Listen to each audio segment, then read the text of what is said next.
मित्र, जो ग्रंथ आप अध्ययन कर रहे हो, हिंदी में साहित्य का अध्ययन अब बच्चे बच्चे करने लगे। आप जरा भी उल्टा बोलोगे ना, वो भी पढ़ के आ जाएंगे कि इसमें तो ये लिखा हुआ, ये अलग से क्यों बोल रहे हो। इसलिए आज के विद्वानों को बहुत संभल के व्याख्या करने की आवश्यकता है और स्वचिंतन के मिश्रण की किंचित भी आवश्यकता नहीं है। माड़े जानते हैं आप लोग? माड़े बड़ी बड़ी पूड़ी बनती है और उसको चाशनी में डाल दिया जाता है, वो माड़े बनते। माड़े है मित्र, माड़े तो बनाइए आप, लेकिन उसकी लोई उतनी बड़ी होती है। अशोक भाई, जितना बड़ा माड़ा होगा उसकी लोई भी बड़ी होती है और उसके लिए चाशनी चढ़ाने के लिए कढ़ाई भी बड़ी होती है। ऐसे जितने गहरे विषय हैं उनके लिए आपको अपने प्रज्ञा की लोई बड़ी करना पड़ेगी और सत्यार्थ तत्व निर्णय की चाशनी तब चढ़ेगी तुम्हारी। इसलिए यहां पर ये जो व्याख्या कर रहे हैं पंचम अध्याय में, वो इसमें ये समझना है कि अजीव तत्व का कितना विस्तार है, आपने कितने तत्वों को भी जाना है। और जो पुरुष यूं कहे महात्मा सारस्वत जी, इससे हमें क्या लेना देना, हमें तो आत्मा को समझना है। ओह, आत्मा नाम की वस्तु है क्या? जब तक आपने आत्मा को समझ लिया, मैंने मान लिया, तुम्हें आत्मा दिखती सब जगह, लेकिन सब जगह आत्मा है तो ये नहीं है। आपको सब जगह आत्मा दिख रही है, वो आत्मा सब जगह तो नहीं है। इस माइक को तुम ही आत्मा मान लोगे, जीव द्रव्य मानोगे, चौकी बेलन को जीव द्रव्य मानोगे। ओहो हो, आप जैसा बहिरात्मा ज्ञानी कौन होगा।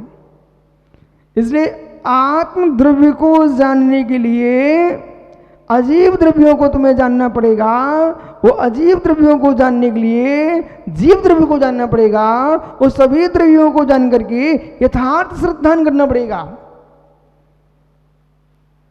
उस 7 तत्वों में से एक भी तत्वहीन हो गया, सम्यक से भीन हो जाओगे। इसलिए बेटा गुन्नू महाराज सुबह क्या सुनाता, जैसा आगम में लिखा है वैसा व्याख्यान करना। यदि पालन करने में असमर्थ हैं आप, चलेगा, लेकिन व्याख्यान में असमर्थता नहीं दिखा पाएंगे आप कि हमारी न झुल्ला शरीर, रात्रि में दूध पानी पी सकते हो, ये व्याख्यान नहीं चलता। रात्रि में 4 प्रकार के आहार पानी का त्याग करेगा, उसी का रात्रि भोजन त्याग कहलाएगा। उसमें नहीं चलेगा कि विद्वानों ने अपने ग्रंथों में लिख दिया है दूध पानी चाय इलायची चल सकता है। ऐसा पंडितों ने लिखा, पुराने पंडितों ने। ओहो, पंडित जी, पुरुषार्थ सिद्धि उपाय पर पंडित टूडल मिल की भी टीका है। वो मित्र, एक बार उस टीका को पढ़ लेना, उसमें पंडित जी ने स्पष्ट लिख दिया है। टूडलमल जी की टीका में लिखा हुआ है रात्रि में इलायची आदि ले सकते हो। आपके सिर हिलाने से काम नहीं चलेगा, पढ़ने से काम चलेगा। पंडित जी हमने पढ़ा है और मालूम, आप विषय पकड़िए, यहाँ कोई की अवहेलना का विषय नहीं है। विषय ये है कि इनके अलावा और भी विद्वानों ने लिखा है ऐसा, उनने तो किया ही है, जबकि आचार्य अमृत स्वामी ने अपने श्लोकों में कहीं नहीं लिखा ऐसा। ये विद्वानों ने अपने भावार्थ जोड़ दिए हैं। इसलिए अब जो पढ़ेगा, जैसे सदा सुखलाल जी ने रतनकांड श्रावकाचार की टीका में बहुत सारे ऐसे विषय जो कि श्रावकाचार में है ही नहीं है, रत्न कांड श्रावकाचार में वो विषय मूल में श्लोक में वो उसका विषय आया ही नहीं है। वो सदा सुखलाल जी ने अपनी हिंदी टीका में उसमें भर के रखा हुआ है, आप पढ़ लेना, रखा कि नहीं। अब जो व्यक्ति भी भैया इंदौर के बैठे धोती दुपट्टा वाले, इन जैसे ज्ञानी पढ़ेंगे तो क्या कहेंगे, देखो श्रावकाचार में लिखा है, वे कहेंगे देखो पुरुषार्थ दीपा में लिखा है। हे मित्र, इसलिए आपको संस्कृत व्याकरण भी सीखना पड़ेगी कि मूल में लिखा कि नहीं लिखा है, कि हिंदीकार ने लिख दिया है। बराबर पंडित जी। तो ऐसे कई जगह से विशेषताएं हैं जिनका व्याख्यान आगम में लिखा है, वो आज के प्रमादी लोग उनका निषेध कर देते हैं। जैसे कि 7 जगह चंदोबा की व्याख्या लिखी आगम में, पंडित जी लिखी ना, परंतु मैं आज तो सिख के गुरु जी उसका निषेध करते थे। उन्होंने लिख के छाप भी दिया है। अरे एक श्रावक के प्रमाण से भूल हुई है, चिड़िया ने उसमें अंडे रख दिए, तो भूल चंदोबा की है कि श्रावक के प्रमाण की है। इसी प्रकार से मित्र, यदि कोई चूहा भगवान की मूर्ति पर घूम गया तो क्या भगवान की प्रतिमा हटा दोगे क्या आप? चूहा ना घुस पाए ऐसी व्यवस्था कीजिए आप। लेकिन अरे ये चूहा भगवान पर घूमते हैं इसलिए मूर्ति विराजमान नहीं करना चाहिए, ऐसे भी पागलों की भीड़ हुई जगत में। ओहो, एक व्यक्ति ने क्या लिख के रखा मालूम, भगवान का अभिषेक नहीं करना चाहिए। कैसे कर सकते तीर्थंकर का अभिषेक? बोले क्यों? वो जो पानी रहता है ना कुएं में, उसमें जो है जलचर जीव उत्पन्न होते हैं, मरते हैं, लोग शंका करते हैं, इसलिए वो कैसे आप कर सकते हो? इसलिए अभिषेक नहीं करना चाहिए। प्रसूति स्थान है वो तो, और मृतक स्थान है। फिर उन ज्ञानियों से मेरा प्रश्न है, ऐसे पानी को तुम पी भी कैसे सकते हो जब तो प्रसूति का पानी पीते हो आप? तो लोगों को भ्रांत करने के लिए अब वो पूजा पढ़ रहे हो, शुभ्र सागर हम नहीं पढ़ लो भैया, क्या कर रहे हो तुम? ये पूजा पढ़े थे शुभ्र सागर, उन्हें बताया दो कि पूजा तो कैसी सुंदर लिखी है। नहीं, 8 द्रव्यों में उस ज्ञानी ने उसमें दोष निकाल के रखे। अब छोटे छोटे बच्चों को रटाएंगे तो वे अनंत की पूजा से अपने आप दूर हो जाएंगे। इसलिए ज्ञानियों, हर एक व्यक्ति को तुरंत ही गद्दी पे नहीं बिठाने का, जब तक उसमें गद्दी पे बैठने के पूर्व उसका दृढ़ श्रद्धान आगमों पर होना चाहिए। समझ में आ रहा आप सबको? आगमों पर श्रद्धा नहीं है। वो भी आगम संज्ञा मतलब हमारे भीतर के दिगंबर चारों द्वारा प्रणीत भी आगम। महात्मा जी, इसलिए साक्षात जी मैं आपसे बार बार कह रहा हूं, ज्ञानी हर पक्ष का अध्ययन होना चाहिए, हर पक्ष का अध्ययन होना चाहिए, बार बार अध्ययन होना चाहिए। क्योंकि बाहर का आदमी आपको प्रमाण पुरुष मानता है और उस विषय का हमको ही ज्ञान नहीं है। वो आपने अपनी लाज के पीछे कुछ भी बोल दिया तो मेरे मित्र, आपकी स्वयं की और उसने दूसरे ने माना उसकी, दोनों की सम्यक की हानि हो जाएगी। या फिर जिस विषय को हम नहीं जानते ना, उसको बोल देना चाहिए समझ तो सागर, इसको हम जानते नहीं है। हर विषय को समझाने नहीं बैठना चाहिए। जहां प्रवेश ही नहीं है व्यक्ति का, उसे भी समझाने बैठ जाओगे ना तो मित्र सम्यक की हानि हो जाएगी। क्योंकि मुद्रा तुम्हारी प्रमाग है, दिगंबर मुद्रा कहलाती, दिगंबर मुद्रा। और मुनि मुद्रा में आपको उतनी बोलना चाहिए जितना सत्यार्थ ज्ञान हो। और सत्यार्थ ज्ञान नहीं है तो कहना भाई मेरा इस विषय में अध्ययन नहीं है, कुछ नहीं तुम्हारा जाएगा, मेरा अध्ययन नहीं है। जबरदस्ती प्रवेश नहीं करना। क्योंकि इस समय बालक बालक के अंदर स्वाध्याय की जिज्ञासा बढ़ चुकी है।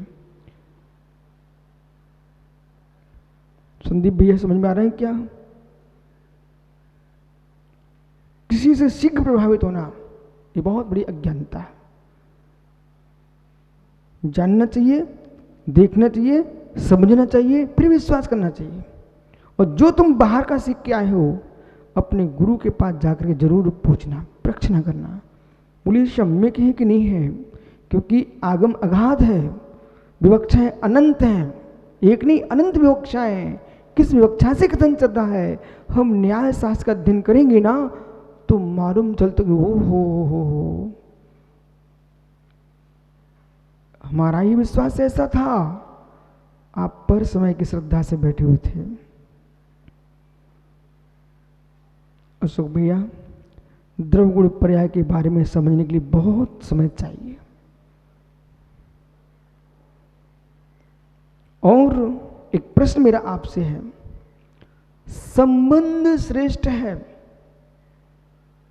संबंध श्रेष्ठ है, भक्ति संबंध पर होना चाहिए कि पंडित पुत्र भक्ति सत्य पर होना चाहिए? भक्ति संबंध पर होना चाहिए कि भक्ति सत्य पर होना चाहिए? राकेश भैया क्या कहेंगे? ये है मित्र, सत्य के व्याख्यान के काल में आपके लिए अपने वंश परंपरा से अपने आप को स्वतंत्र देखना पड़ेगा। कोई हमसे कहे हम आपकी जाति की, हमारी बात आपको स्वीकार करना चाहिए। सत्य में जाति नहीं देखी जाएगी, सत्य में वस्तु स्वभाव देखा जाएगा। ऐसी जातियां तो मैं अनंत बार प्राप्त कर चुका हूं, उन जातियों के लिए मैं मुनि नहीं बना हूं, हम वीतरागता की सिद्धि के लिए मुनि बने हैं।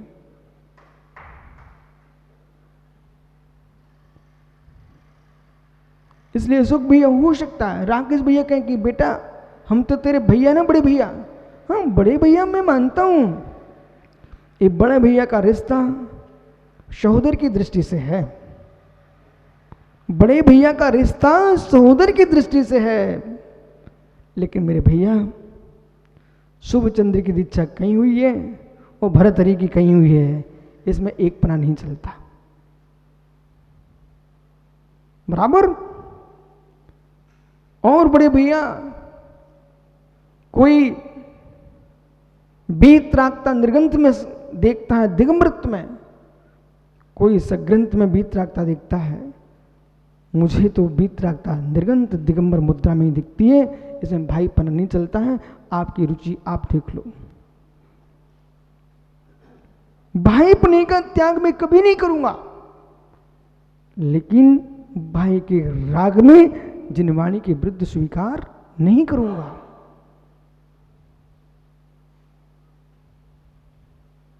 इसलिए माता पिता भाई बंधु इनके शब्दों को तो प्रमाण के स्थान पर सुनना ही नहीं चाहिए। अभी गड़धर की गद्दी पर हैं, इसमें संबंधियों की खोज नहीं की जाएगी। यहां मेरे मित्र, यहां मित्र संबंध कारक मत लगाइए, यहां आपको अपादान कारक की खोज करना चाहिए। अपादान कारक की खोज करना चाहिए। आप समझो मैं क्या बोल रहा हूं, अपादान कारक की खोज करना चाहिए। अपादान कारक क्या कहेगा विश्व सागर जी? अपादान कारक कहेगा पर संबंधों से भिन्नत्व खोजिए।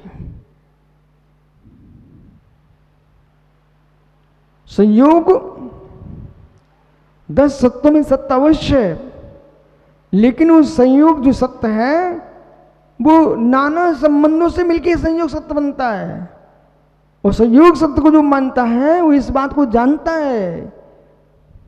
पंडित जी इकड़े इधर देखो ज्ञानी, ये सुंदर वस्त्र बिछा हुआ पाटे पर, और आप प्रतिष्ठाचार्य जी ने जो है रंग बिरंगे रंग मला, नाना रंग बुला करके इस पर आपने मारना मारा, ठीक है?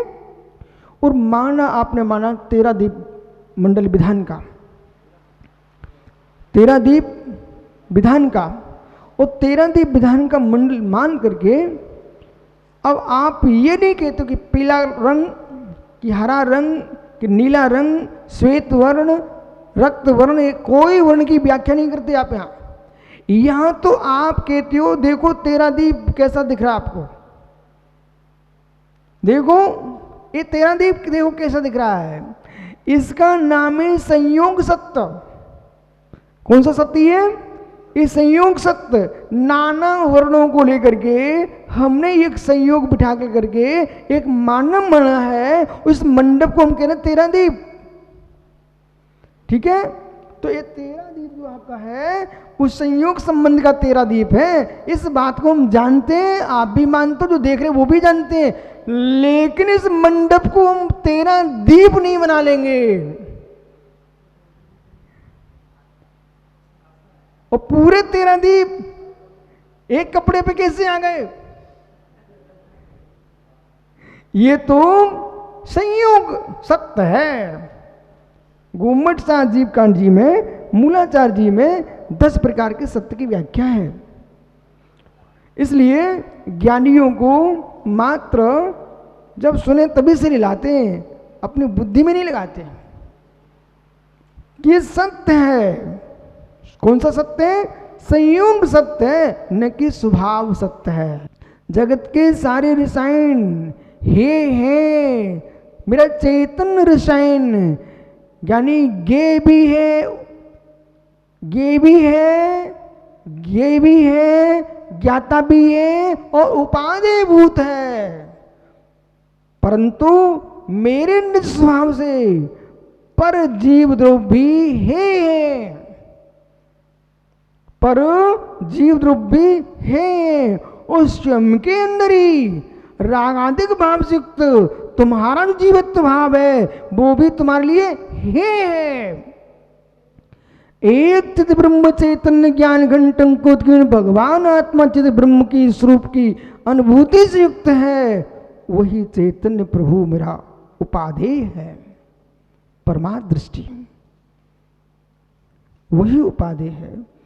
किंचित मात भी, ये पूरा द्रव्यानुग चल रहा है 5वां अध्याय 85 का, यानी किंचित मात्र भी, लेस मात्र भी, लौ मात्र भी पर द्रव्य के प्रति ममत्व दृष्टि है। तत्क्षण की पर्याय की दृष्टि से तेरा जीव द्रव्य तेरे लिए हे भूत है।